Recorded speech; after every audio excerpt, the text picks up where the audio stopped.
¿Cuántos están contentos de la gloria de Dios? La gloria de Dios es fuerte, es pesada. Cuando están contentos, diga amén. Tome su asiento, ocupe su lugar. Ya estoy por lo menos en mi recta final de estar aquí con ustedes en Venezuela, de haber compartido, haberlos conocido. De verdad que me llevo un recuerdo bien bonito. Me llevo una experiencia increíble para contarle a mi familia, a mi esposa, a mis hijos. De verdad que ha sido un placer, pastores. Gracias por el honor que me han dado de poder estar compartiendo en esta plataforma junto a todos sus hijos, que de verdad me los llevo en el corazón. Gracias por esta experiencia. Es la primera vez que estoy en Venezuela y siempre tengo una regla, por lo menos de vida ministerial, y es esta: cada vez que una nación me invita por primera vez, me le debo honra al pastor que por primera vez me invitó. Y en esta tierra venezolana, Pastor Ron y su esposa, me le debo en honra. Dios me los bendiga mucho por eso, de verdad, gracias. Quiero soltarles un rema, código, como dice el apóstol Nelson. Quiero soltarles algunos códigos escriturales sobre cómo meternos a gobernar. Y vuelvo a hacer un paréntesis aquí: toda revelación tiene que tener base escritural. Si la revelación no tiene base escritural, es adivinación, y tenga cuidado con eso. Les quiero soltar en los próximos 40 minutos un código, tal vez dos códigos, para que usted pueda usarlo y así te puedas meter en el gobierno de Dios. Se lo voy a regalar en esta noche. Oiga esto: la palabra que yo suelto va a ser la plataforma, pero es usted el que se debe meter en el gobierno. En otras palabras, lo que yo hoy te estoy soltando, la palabra que yo te estoy soltando, será una plataforma, pero quien tiene que caminar sobre esa plataforma es usted. Tiene que caminar en la palabra. Usted tiene que caminar. Si Dios te usó un profeta para decirte esto y aquello, usted tiene que caminar en la palabra. Jesús dijo a sus discípulos: hagamos esto para que se cumpla lo que está escrito. Si Jesús, siendo el Hijo de Dios, tuvo que hacer cosas para que la palabra se cumpliera, ¿cuánto más nosotros? Entonces, si usted está recibiendo palabra, tienes que saber que tienes que caminar sobre esa palabra. Génesis capítulo 3, verso 9. Mas Jehová, Dios, llamó al hombre y le dijo: ¿dónde estás tú? Estoy leyendo la Biblia, hablando con el Espíritu Santo, y el Espíritu empezó a enseñarme algunas revelaciones, códigos de esta Biblia. Y me dijo, escucha lo que me dijo: el ser humano no fue diseñado para orar. Yo, bautista cuadrado, con algo de religioso dentro mío que todavía no lo suelto, yo, oiga, póngase de acuerdo, ¿oramos o no oramos? Y el Espíritu me dice: no, el ser humano no fue diseñado para orar. Y eso me explotó la cabeza. Y le digo: deme Biblia porque lo quiero predicar. Entonces me voy al Génesis, y el Espíritu me dijo: busca en la Biblia donde Adán y Eva oraron a Dios. Empecé a buscar y no encuentro. Y no encontré nada. Adán y Eva jamás oraron a Dios, porque el ser humano no fue hecho para orar. La oración vino como plan B a consecuencia del pecado. Y antes de que me empiece a odiar o a apedrearme, déjeme desarmarle la palabra, por favor. Dice la palabra que Dios primero crea al hombre y luego lo forma. Son dos cosas o dos acontecimientos diferentes. Dios crea al hombre y luego lo forma. Crear y formar. Dios está en la tierra y dice a sí mismo: hagamos al hombre a nuestra imagen y semejanza. Y creó el espíritu del hombre. Y Dios dijo: ok, está bueno. Eso lo dice Génesis.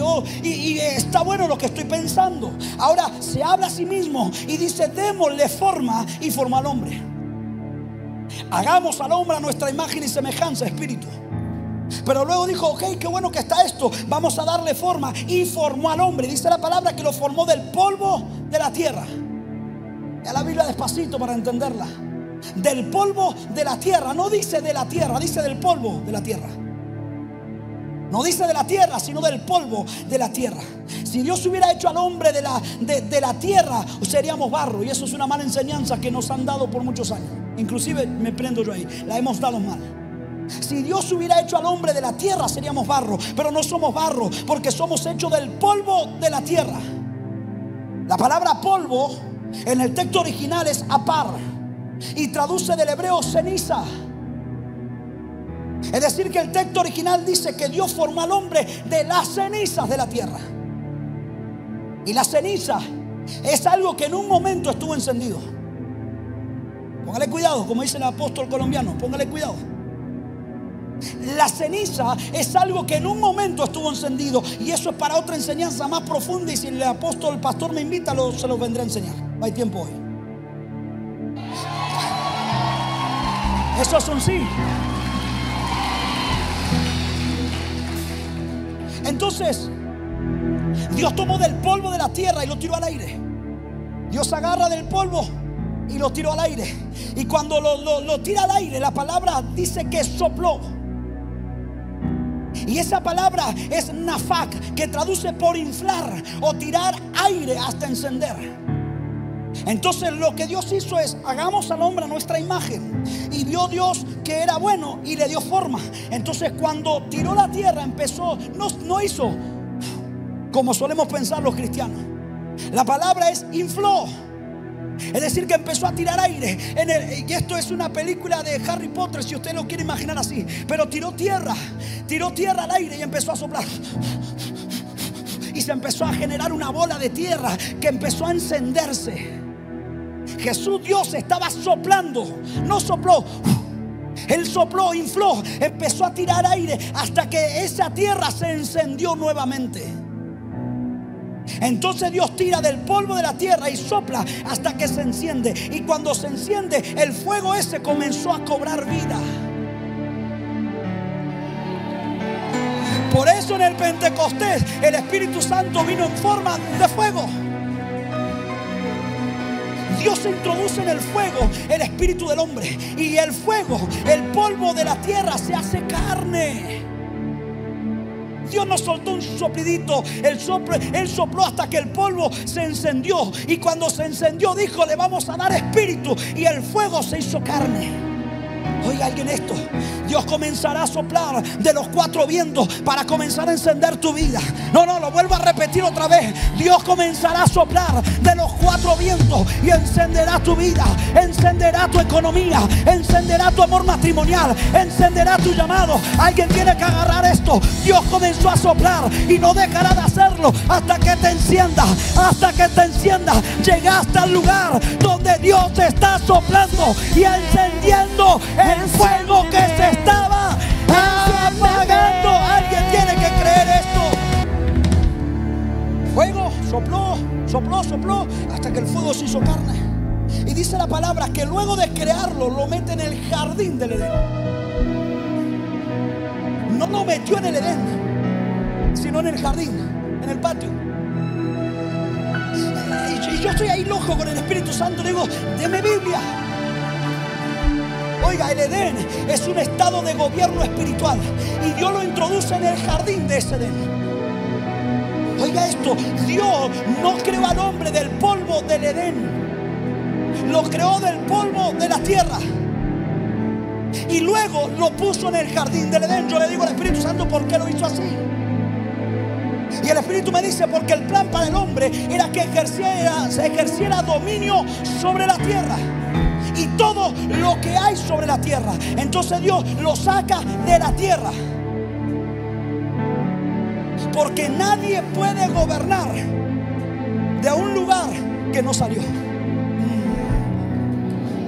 Nadie puede gobernar de un lugar en el cual no salió primero, porque si no, no tendrías autoridad para hablar. Entonces Dios lo crea del polvo de la tierra y lo coloca en el jardín del Edén para que ejerciera dominio, y no lo dejó en la tierra, porque nadie puede ejercer dominio en una dimensión desde la misma dimensión. El dominio es superior, es para abajo. Es decir, por eso el hombre fue colocado en el jardín del Edén, porque el Edén era una dimensión mayor a la tierra. Esto es el Edén y aquí estaba la tierra. Entonces Adán desde el Edén tenía que gobernar la tierra. Desde el Edén tenía que sojuzgar la tierra. Desde el Edén tenía que ejercer dominio sobre la tierra, de un lugar superior, nunca del mismo lugar. El que tiene autoridad de rey está por encima de los que va a reinar, de los que va a gobernar. Entonces Dios lo saca de la tierra y dice a Adán: yo necesito que gobierne, pero para gobernar tenés que estar en un lugar superior. Te llevo al jardín del Edén. Por eso Edén era una dimensión mayor. Oiga alguien esto: Dios te va a posicionar en un nivel mayor. Vamos, dígalo conmigo: Dios me va a posicionar en un nivel mayor, porque llegó la hora de posicionar a la iglesia. Llegó la hora de levantar cristianos en un nivel superior, en un nivel superior, en un nivel. Ay, alguien tiene que estar aquí. Llegó la hora. Dios te va a posicionar en un nivel superior. Alguien tiene que decir amén. Le pregunto al Espíritu, ¿por qué lo colocó en el jardín del Edén y no en el Edén? Y entendí lo siguiente: porque el jardín era la preparación para lo que Dios quería darle, pero tenía que pasar la prueba. Si Adán y Eva pasaban la prueba del jardín, estaban listos para ir directo al Edén. Otra dimensión. Por eso Dios les puso una prueba y le dijo: no coman del fruto. Dios lo coloca a Adán y le dice: no coma de estos frutos. Dios necesitaba probar el corazón de Adán. Yo le digo al Espíritu Santo: no era más fácil esconder ese árbol que ponerlo enfrente de ellos. Porque yo tengo hijos, y mis hijos, como cualquiera de sus hijos, tienen un olfato para los chocolates, para los alfajores, tienen un olfato de a kilómetros. Usted esconde un chocolate y sus hijos se lo descubren, y los caraduras le dejan el envoltorio vacío. Entonces hay veces que ahora a mí me encantan los alfajores. No sé si está bien dicho, el alfajor me encanta con el glacé, esa azúcar seca. Eso me encanta, son mi perdición esos alfajores. Y yo ya tengo mi lugar, ya descubrí el lugar donde mis hijos no lo van a encontrar. Yo dije: Señor, no es más fácil que lo escondas. Y el Espíritu Santo me dijo: no, es que tenías que probarlos. Dios necesitaba probarles el corazón a Adán. Oiga, Dios no te promueve sin antes probarte. Dios no te va a promover sin antes probarte. Dios no te va a llevar a una tierra prometida sin antes pasarte por un desierto. Oiga, Dios necesita probar tu corazón. Dios necesita probar tu fidelidad. Por eso Dios dijo: si en lo poco me eres fiel, entonces en lo mucho te voy a poner. Dios necesitaba probar el corazón. Dios no te va a promover sin antes probarte. Pero aparece la serpiente en toda esta bendita historia. Aparece esta serpiente y los convence de comer del fruto, y entró el pecado. Y el Espíritu me dijo: Jesús López, si Adán hubiera sido obediente de no comer, Dios lo hubiera posicionado, lo hubiera sacado del jardín para llevarlo al Edén, y lo que no podía comer en el jardín lo hubiera disfrutado en el Edén. Es que hay cosas que aunque están ahí, Dios no te la va a entregar porque no está listo para eso. Profeta, deme la unción profética que usted tiene, como si fuera fácil. Oiga, no llegamos acá porque somos lindos.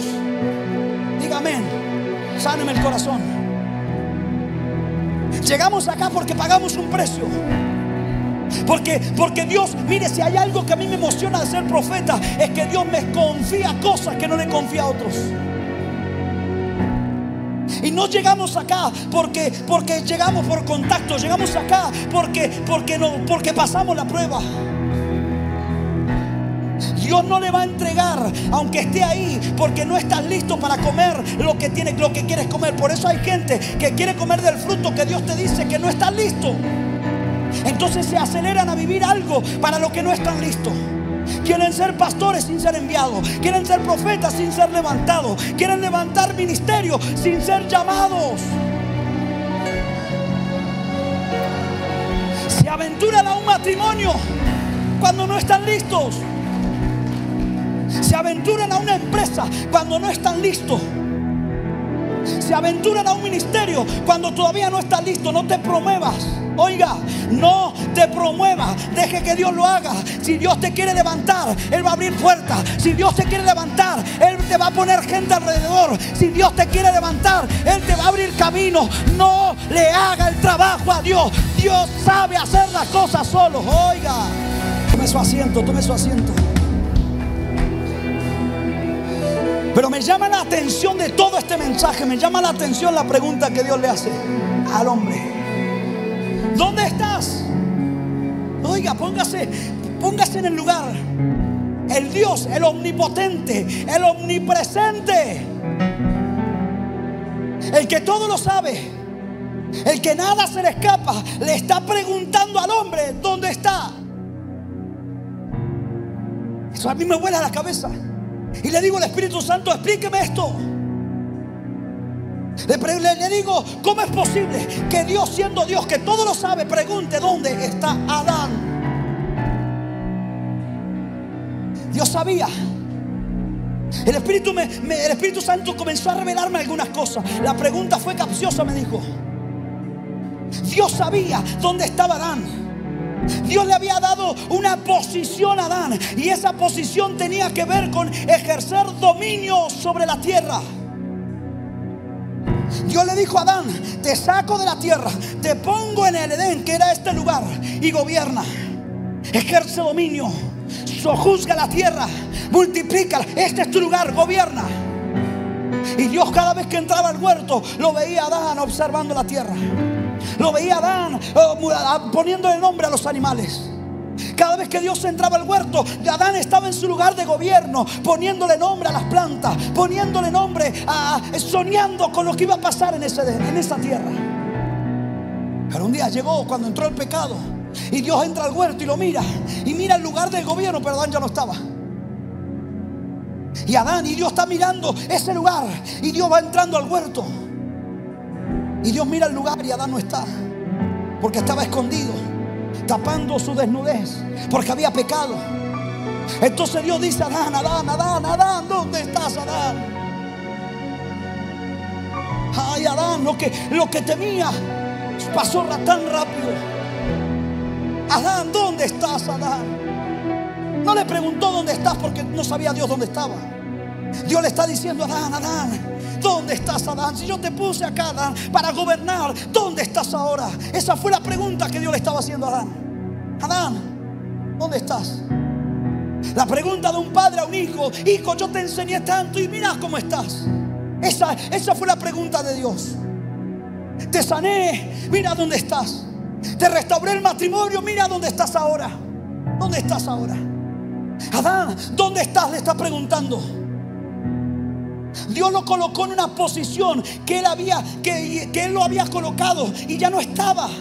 Entonces Dios no pregunta dónde está por ignorancia, sino por dolor. Adán, ¿dónde estás? Como esos cristianos que vienen por un milagro, Dios los sana y se olvidan del Dios de los milagros. Como esos hijos que uno les sana el corazón, los abraza, los mima, les da amor, y ellos como animales nos traicionan por la espalda. ¿Dónde estás? Tanto que dimos, ¿dónde estás? Tanto amor que Dios te tenía. Usted tiene que haber escuchado esa frase de: uy, Dios lo usaba tanto, y ahora ¿dónde está? Esa era la pregunta con dolor de Dios. Adán, yo te puse a gobernar, ¿dónde estás? Adán, por el pecado, dejó su posición. Adán no oraba, él dialogaba cara a cara con Dios.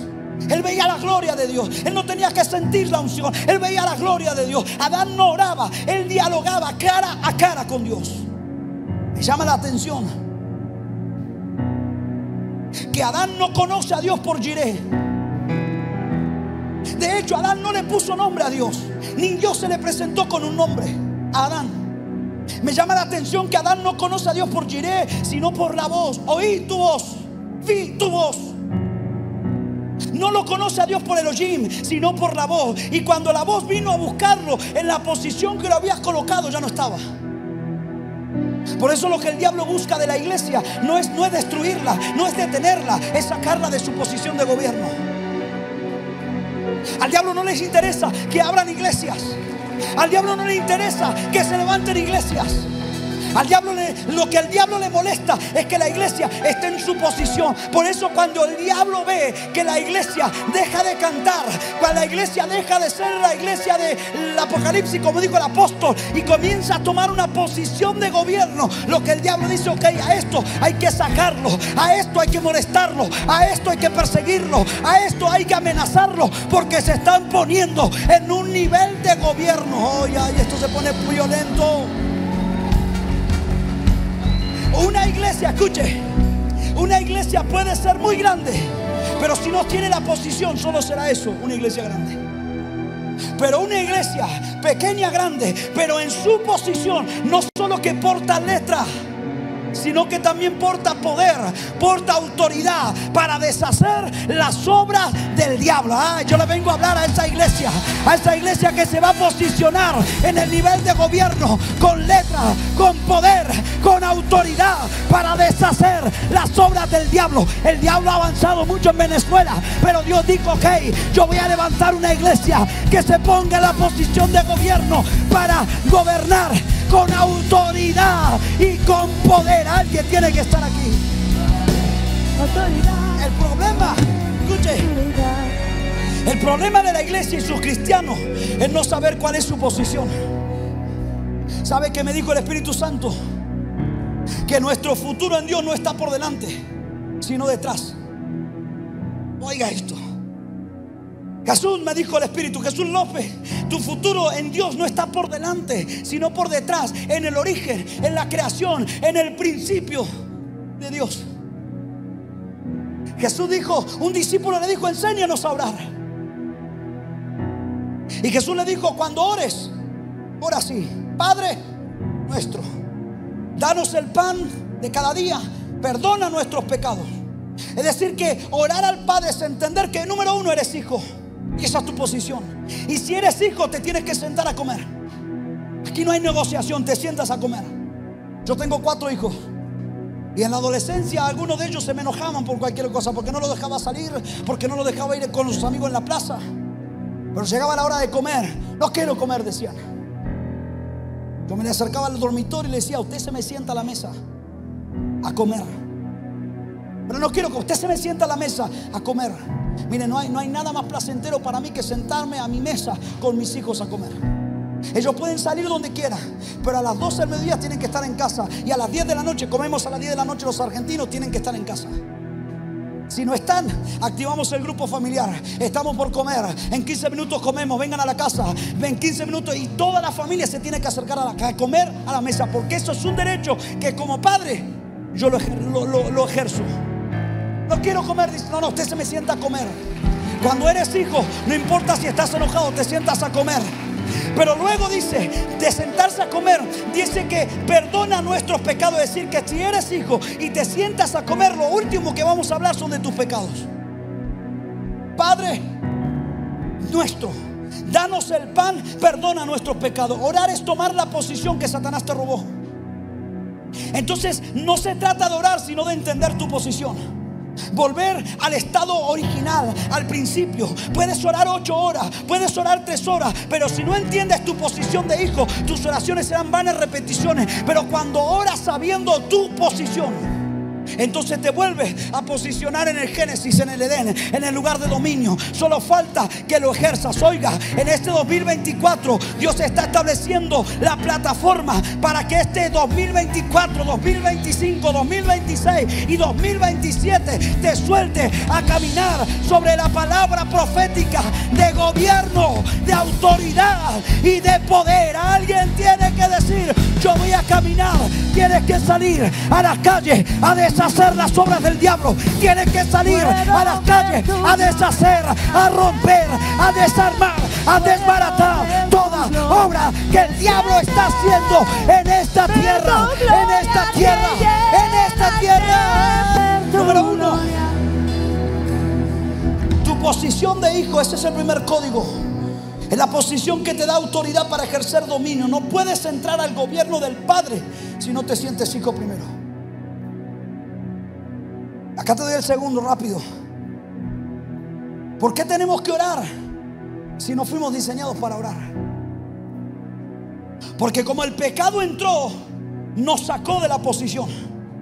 Y solo la oración te coloca nuevamente en la posición original de hijo. Pero cuando estás en la posición de hijo, no oras por los demás. Esto le va a volar la cabeza. Cuando estás en la posición de hijo, ya no oras por los demás, sino que oras por usted mismo. Esto es peligroso. Agárrese el asiento. La oración que Jesús nos da como modelo no incluye a mi hermano. La primera parte dice: cuando ores, No, Lucas 11. Pide por el reino y por tus cosas. Punto. ¿Por qué? Porque cuando tienes identidad de hijo, no andas buscando oración ajena. Ay, eso está peligroso. Porque cuando tienes posición de hijo, usted habla cara a cara con Dios. Usted no necesita que venga Juanito o Juanita a orarle, porque usted habla con el Padre. El mismo que dice ser el hijo, yo también soy hijo. El mismo que te habla es el mismo que me habla. Oiga, cuando usted tiene posición de hijo, no necesita la oración de otro. Usted habla con el Padre. Alguien tiene que decir amén a eso.